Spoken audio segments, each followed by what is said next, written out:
ఇవాళ ప్రైవేట్ స్కూల్లో చదివినటువంటి మెజారిటీ విద్యార్థులు ఇంజనీరింగ్ కోసం వెళ్తా ఉన్నారు. ఇంజనీరింగ్ ఫలితాలను కనుక చూసినట్లయితే చాలా మంది పాస్ కాలేక ఆత్మహత్యలు చేసుకున్నటువంటి సందర్భాన్ని కూడా చూస్తున్నాం. మరి అలాంటి పిరికితనం సంబంధించినటువంటి ప్రైవేట్ పాఠశాలలో చేర్పిద్దామా, అన్నింటికీ తట్టుకొని నిలబడగలిగే ప్రభుత్వ పాఠశాలల్లో చేర్పిద్దామా అనేది ప్రజలు ఆలోచించాలని చెప్పేసి ఈ సందర్భంగా కోరుతా ఉన్నాం.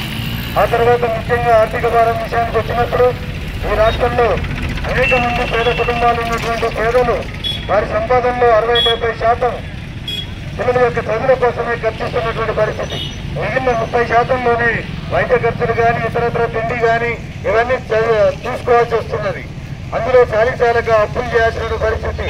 అప్పుల ఊపిలో కూరుకుపోతున్నటువంటి సందర్భం నుంచి బయటపడాలంటే మన పిల్లలందరినీ కూడా ప్రభుత్వ పాఠశాలలోనే చేర్పించాలని సందర్భంగా విజ్ఞప్తి చేస్తా ఉన్నాం. అదే క్రమంలో చూస్తే ఈ అభివృద్ధి చెందినటువంటి అనేక దేశాలు అనుకుంటాను, బాగా అభివృద్ధి చెందిన దేశం వారు ఎవరిని అడిగినా చెప్తారు అమెరికా అని చెప్తుంటాం. కానీ అమెరికాలో ఒక్క ప్రైవేట్ స్కూల్ అనేది ఉందా లేదా అనేది మనం ఒకసారి ఆలోచిస్తే అమెరికా మొత్తంలో ఒక్క ప్రైవేట్ స్కూల్ కూడా ఉండదు. మొత్తం ప్రభుత్వ విద్యారంగమే నడుస్తుంది. అంటే మరి అక్కడ ఉన్న ప్రభుత్వాలకు ఆలోచన లేదా? వాళ్ళకు పెట్టుబడి పెట్టుకునేటువంటి పెట్టుబడిదారు దేశం అది. ఆయన అక్కడ ఎంతకంటే పెద్ద కార్పొరేట్ విద్యను పెట్టగలరు. అయినా విద్యారంగం విషయానికి వస్తే పూర్తిగా ప్రభుత్వ రంగంలోనే నడుపుకుంటున్నారు. మరి అటువంటి దేశాలలో ప్రభుత్వ రంగంలో ఉంటే తెలంగాణ రాష్ట్రంలో కానీ భారతదేశంలో కానీ ప్రైవేట్ విద్యారంగం విచ్చలవిడిగా విస్తరించిపోతున్నది. అది ప్రైవేట్ నుంచి సెమీ కార్పొరేట్ నుంచి వాళ్ళ పూర్తి స్థాయి కార్పొరేట్ స్థాయికి చేరుకున్నటువంటి విద్యా వ్యవస్థలు ఉన్నాయి. ఆ కార్పొరేట్ విద్యా వ్యవస్థలో వచ్చే ర్యాంకులన్నీ చూడాలి మనం. అందులో ఉన్న మొత్తం అడ్మిషన్లన్నీ ఏ రేషియో ప్రకారం అక్కడ సీట్లు వస్తాయి, ఏ రేషియో ప్రకారం ర్యాంకులు వస్తున్నాయి, అవన్నీ కనుక మనం పరిశీలిస్తే మనం అక్కడ ఉన్నదంతా డొల్లా అని మనందరినీ మధ్య పెడతారని చెప్పేసి మనకు అర్థమవుతా ఉన్నది.